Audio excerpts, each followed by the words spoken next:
Bonjour à tous, c'est Antoine, et comme vous, j'avais rien à foutre de mon week-end, alors du coup je me suis maté les 4 heures finales de Stranger Things saison 4, après une première partie de saison déjà bien étalée sur 7 épisodes de plus d'1 heure. Bon, je me moque, mais comme pas mal de gens, en fait, j'ai plutôt passé un bon moment, surtout après les saisons 2 et 3 qui cherchaient péniblement à courir après le succès surprise de sa première fournée. Mais ça n'excuse pas tout, et ce Stranger Things 4 a pas mal de problèmes qui viennent en partie de ses expérimentations en matière de format. Et c'est surtout de ça dont j'ai un peu envie de vous parler aujourd'hui, avec quelques mini-spoils, mais rien de bien méchant, rassurez-vous.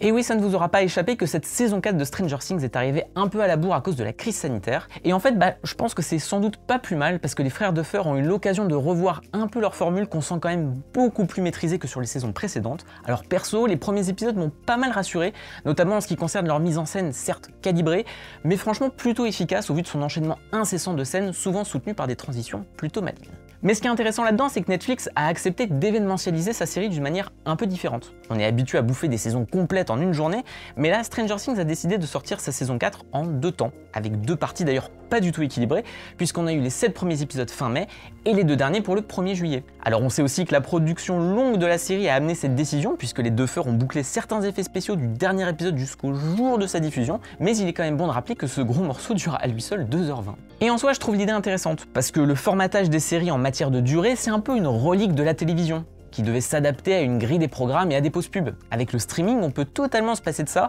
mais on sent les plateformes encore attachées à ce modèle, qui a fait ses preuves depuis plus d'un demi-siècle. Mais pour moi, en fait, il est aussi là le problème, parce qu'en regardant la saison 4 de Stranger Things, j'y ai vu une série qui cherche de plus en plus à assumer sa dimension de blockbuster cinématographique et à s'éloigner de pur code sériel sans vraiment parvenir à s'en émanciper. L'exemple le plus flagrant de ça, c'est la structure de cette saison, qui a repris le concept des premières pour l'amener beaucoup plus loin. En gros, tous nos héros sont divisés en plusieurs groupes, il leur arrive des bricoles chacun dans leur coin liés à l'Upside Down, et ils se réunissent tous ensemble dans un final forcément satisfaisant, parce que justement, tout le monde se retrouve. Sauf que là, les frères Duffer se sont donné une difficulté, en éclatant leur narration avec pas moins de 4 intrigues différentes, réparties sur diverses zones géographiques, plutôt que dans le simple cocon confortable d'Hawkins. Et pour être franc, je trouve que c'est de loin la meilleure idée de la série, parce que ça donne un vrai coup de boost en matière de dynamisme, y compris pour gonfler parfois artificiellement le suspense. Mais surtout, ça permet aux frères Duffer de réellement embrasser le concept de Stranger Things, avec son monde parallèle en miroir qui fait déborder progressivement le fantastique dans le quotidien tranquille de ses personnages. Et si la mise en scène est souvent très programmatique, je peux pas enlever à l'ensemble la réussite de certains de ces montages alternés,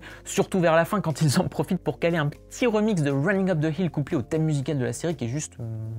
En bref, si Stranger Things ne repose que sur des connexions à la fois intimes et épiques, physiques comme psychiques, c'est le montage qui construit ces relations. Et je pense que c'est le gros plaisir de Stranger Things d'ailleurs. On voit le maillage qui se tisse sous nos yeux et son résultat peut parfois offrir de belles idées, comme quand cette brèche dans un plafond relie 2 parties d'une équipe séparée entre le monde normal et l'Upside Down. On sent d'ailleurs que tout le build-up un peu longuet de la première partie a surtout pour but de bien faire comprendre les règles du jeu. Et ça marche plutôt bien en fait, parce que les 2 derniers épisodes peuvent enchaîner avec un rythme plutôt soutenu les péripéties sans nous perdre dans la logique de son univers. Mais, parce qu'il y a bien entendu un mais, tout ça se fait malheureusement au détriment des personnages. Comme je le disais, les expérimentations de Stranger Things en matière d'arc et de durée ne peuvent pas totalement se séparer des codes plus classiques de l'écriture sérielle. Et le problème, c'est que ça se prend les pieds dans le tapis, au point de devoir un peu combler le vide. Alors désolé, mais faire revenir Hopper pour finalement qu'il n'ait pour lui qu'une évasion foirée, c'était peut-être pas la peine. Et pareil pour Mike, Will et compagnie, partis à la recherche d'Eleven uniquement pour que la jonction à l'épisode 8 puisse se faire, ça me semble quand même un petit peu grossier. En fait, Stranger Things a même un souci, c'est que son nombre conséquent de personnages l'oblige constamment à subdiviser ses groupes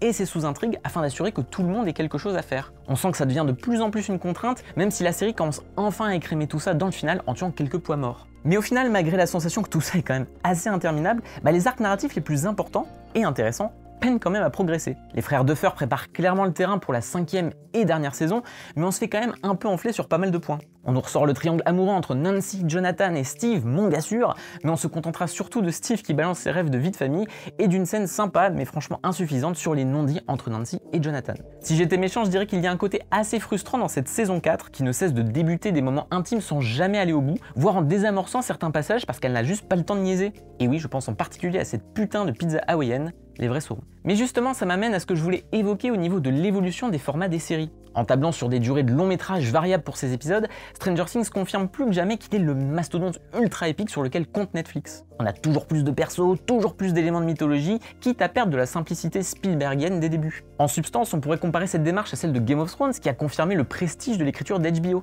Mais déjà, quelque chose avait changé par rapport aux années 90 et 2000. En gros, quand on parle de séries télé et de structure narrative, le modèle le plus commun repose sur des intrigues A et des intrigues B.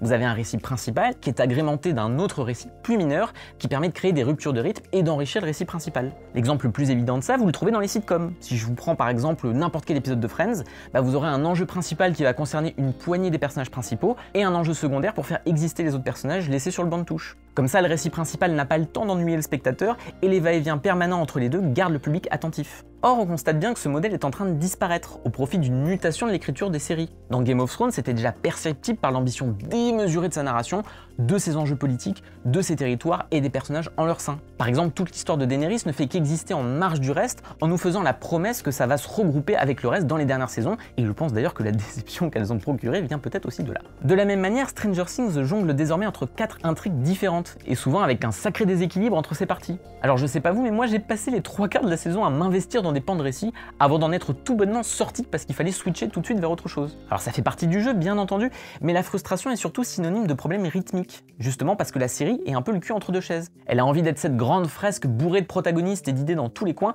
mais elle est encore chevillée à cet héritage plus traditionnel de l'écriture sérielle. Mais ce qui est sûr, c'est que Stranger Things s'impose avec cette démarche comme un marqueur important de la série telle que vue par les plateformes. Alors que House of the Dragon, le spin-off de Game of Thrones et la série sur le Seigneur des Anneaux vont débarquer d'ici peu, difficile de ne pas penser que ces propositions vont s'engouffrer dans la même brèche et vont peut-être même aller plus loin. Parce qu'après tout, si la crise sanitaire a précipité un changement évident d'habitude des téléspectateurs, c'est qu'il est peut-être temps d'assumer des nouveaux formats, plus poussés, plus ambitieux, qui s'affranchissent des limites de la série à l'ancienne et même peut-être du cinéma pour redéfinir l'idée d'un récit étendu sur plusieurs épisodes et plusieurs saisons. Stranger Things est encore trop prisonnier de la formule Netflix pour promettre cette transformation, mais qui sait, peut-être que le grand final promis par la saison 5 saura changer la donne. Voilà, c'était notre retour sur la saison 4 de Stranger Things. N'hésitez pas à la liker, à la partager, à m'insulter si vous trouvez qu'on est trop dur avec la dernière prod Netflix, mais avant tout, sachez qu'il vous est possible de vous abonner aussi d'Écran Large, puisque pour une poignée d'euros par mois, on propose un accès exclusif à des dossiers approfondis et passionnés sur des films extrêmement variés, qu'il s'agisse du nanar scientologue Battlefielders ou de Haxan, la sorcellerie à travers les âges, qu'on peut considérer comme l'un des premiers grands films fantastiques de l'histoire. Le lien vers cet abonnement